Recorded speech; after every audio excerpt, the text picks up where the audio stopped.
to today's Gale Force Twins episode. In today's video, we are going to be camping on our boat. Yes. We're camping on our boat in the Dry Tortugas. Now our boat does not have a cuddy cabin and does not have air conditioning. So we are going to be sleeping on our boat. Right now we are in the Dry Tortugas. We spent the entire day fishing. The bite was a little slow. We did it. We are about 10 miles off of the Dry Tortugas right now and away from the harbor, so we need to get into the harbor tonight in case it storms. We're going to get anchored and all set up, and we are going to take you along with us. And we're also going to cook dinner, and you guys are going to see how we cook dinner on this boat. We're getting hot food. Yes, we are cooking a hot meal tonight. My name is Amanda. My name is Emily, and welcome to our channel, Gale Force Twins.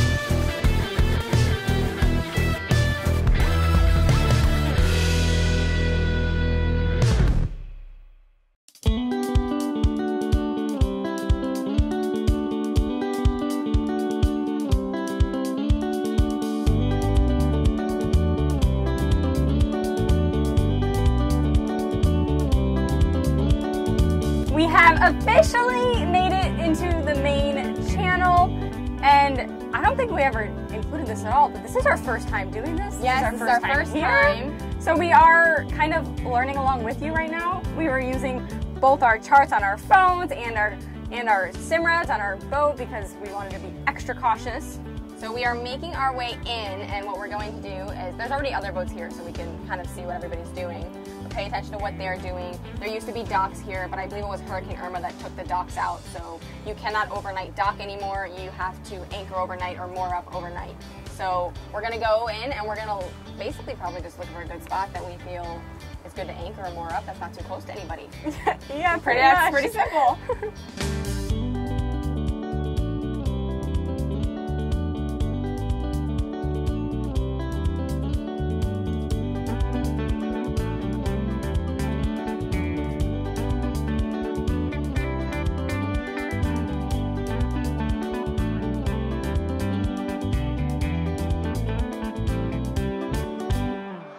We are officially anchored for the night. Now, you cannot dock overnight and you cannot beach your boat overnight. So if you want to anchor and stay overnight, you either need to sleep on your boat or camp on the beach. We wanted to keep things simple. We didn't want to bring a whole set of camping gear. So if you're what, we're just gonna rough it for 2 nights. I mean, we did get blow-up mattresses, so we'll show you guys what we're doing. But it was really easy. We got in, we went to the ferry dock, we filled out some paperwork, put some cash in an envelope, and we're good to go. And make sure you guys stay tuned because tomorrow morning we're gonna be exploring that fort. But Amanda, let's make some dinner.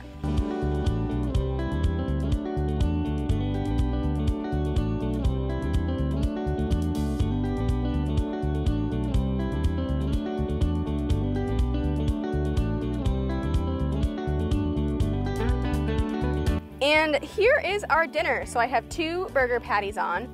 I'm attempting to boil a pot of water to make some instant mac and cheese. I don't know if that water is going to boil, but I think it will. And then I also have some asparagus we're prepping, which I will put on the grill once the water is boiled. So we are feasting tonight, aren't we, Emily? We're pulling out all the stops, Amanda. We even have Caesar salad. I thought you were getting the mac and cheese. Oh, well, yeah, but you already talked about the mac and cheese. Yeah, I know. We have Caesar salad, so. And mac and cheese. This is going to be a delicious Tasty meal. after a long day.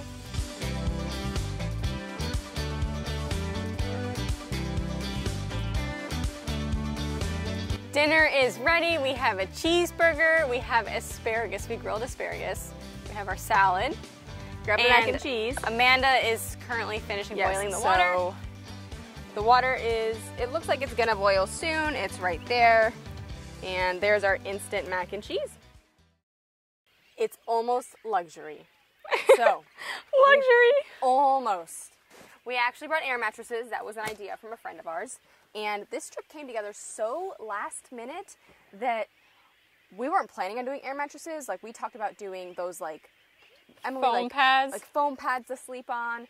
But we searched Amazon, and basically the only thing we could get quick enough was air mattresses, and it happened to be these ultra plush, extra thick air mattresses. We have a sheet. We probably won't use it because, for the record, Florida is in the middle of a heat wave right now as we speak. And Emily, what are the highs right now? Like last The time? highs are in the 90s. The highs are in the 90s. And like the heat index is like in the hundreds, not even kidding. So I think we're probably crazy for camping this time of year, but we're doing it. So we've got a pillow. We're acclimated. We're Floridians. used to We've it. been here our An whole air lives. mattress. And then That's one. that's right. This is one air mattress. Let's just come here. We have our tarp.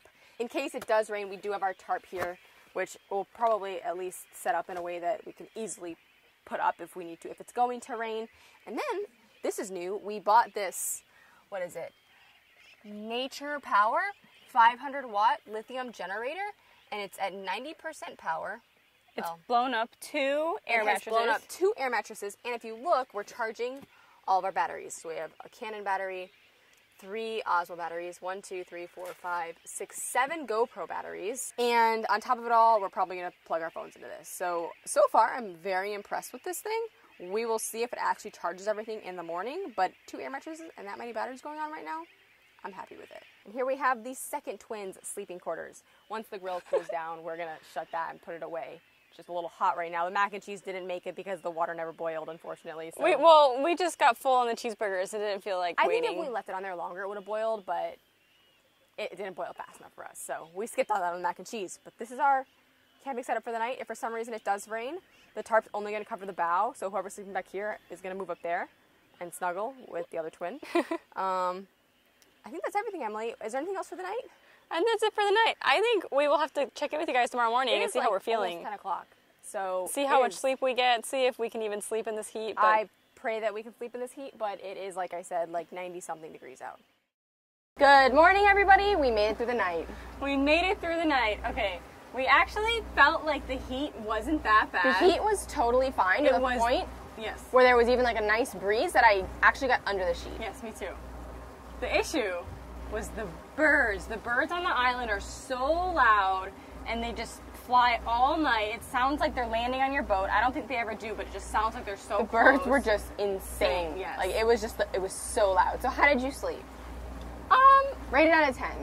Like a 5, 6. I was gonna give it a 5 or 6. I mean, it was fine. I slept really good from like midnight to 4 a.m. and then I woke up from like 4 to something. And I woke up right at like 6 a.m. actually, because our anchor line started. We were kind of spinning on our anchor line, and at that point the sun started rising, and it was really, really hot once the sun came up. So what we did was we actually left the fort.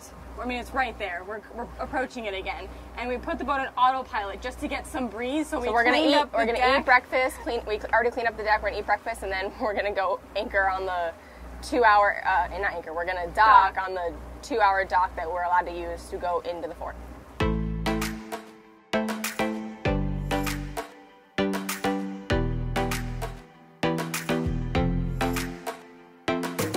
Come along with us as we explore Fort Jefferson, better known as the City on the Sea. Built in the 1800s to protect North America, the fort lies at the heart of the Dry Tortugas. Whether you're a history buff, nature enthusiast, or an avid fisherman, the Dry Tortugas is a must-visit destination. With its location along one of the world's busiest shipping lanes, the Dry Tortugas served as a crucial military asset for the United States. The fort, though never fully armed, was designed with the capacity to hold 420 guns across its 3 levels. As we explore its intricate layout, you'll notice how it seems to be divided into numerous spaces, each separated by arches, a deliberate design to accommodate cannons in each chamber.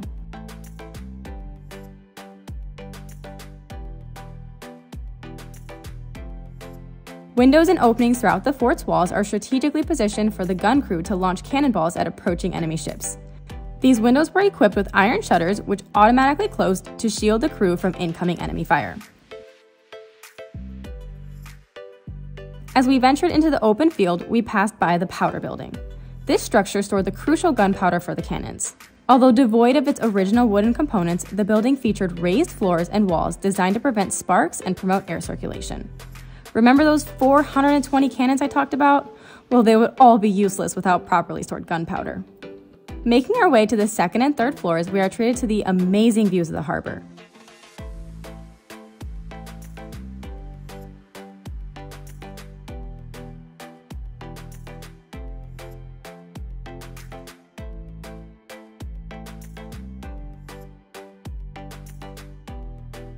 It was pretty awesome to get a bird's eye view of the harbor while watching the seaplanes come into the beach. Now, if you would like to go on quite the adventure and visit the Dry Tortugas, the good news is you have a few options. If you have your own vessel to run over with, you can choose to stay the night either on your boat anchored in the harbor, or you can camp on land and anchor in the designated camping area. But don't worry, if you don't have a boat equipped to make the 70-mile run from Key West, there's always the ferry or seaplanes. And of course, as always, this information is linked in the description box below for you. We hope you enjoyed exploring Fort Jefferson with us and maybe learned a thing or two about camping at the Dry Tortugas, especially on your boat. Yes, and now we are going to head home and flay our fish. In the meantime, we want you to get out there, have fun, and stay safe. What? I popped the thing off. All right, we're anchored up for the night. So what happened was we came in and we decided to just dock really quick at, I don't know, the dock right over there. Just say the ferry dock. Okay, got it. Okay, right? Okay. Okay. While we were at the ferry dock, we basically... Oh, okay. Well, you want to tell people what was the ferry dock? Okay, true. Okay. I think I'm having a problem. What's wrong? So we are set up for the night and we're anchored now. Tomorrow morning, I wanted to say like, so we... Go say so. Because they watched us dock at the ferry dock, so... Okay. I got it. You want, now say it. Oh, closing Fort Zachary video. Take one. We hope you enjoyed exploring Fort Zachary with us. It's not Fort Zachary, it's in Key West. Okay. Anchoring. What's this fort called? Jefferson? We were just docked at the ferry dock, and there was no dock master because it's almost 8 o'clock now. It's pretty late, but we went up. This is Squid Brain. I am so tired from a whole video camping.